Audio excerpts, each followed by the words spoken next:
Déjà très remonté contre Jean-Paul Fournier, le sénateur maire de Nîmes, Sylvain Pastor voit rouge quand il apprend le changement de présidence du tribunal correctionnel. En effet, depuis 3 ans, cette séance du mardi après-midi est présidée par Éric Chalbaud. Mais ce 20 octobre, cela ne sera pas le cas. L'élu régional vert, entouré de ses 2 avocats, dénonce une tentative de déstabilisation des magistrats.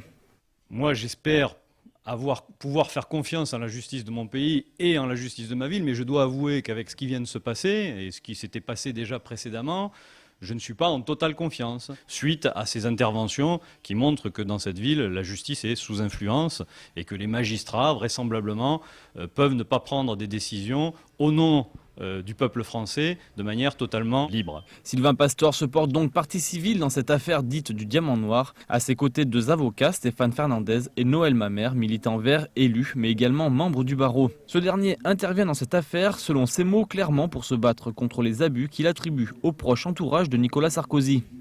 Donc moi je me bats comme élu de la République, mais aussi comme avocat, contre tout ce qui porte atteinte à nos droits, à nos libertés et à tous ceux qui profitent abusivement de leur position dominante dans la société pour aboutir à une justice de complaisance ou à des médias de complaisance ou à tout ce que l'on voit aujourd'hui de Jean Sarkozy jusqu'à Nîmes. Je ne sais pas ce qui va arriver le 20 octobre.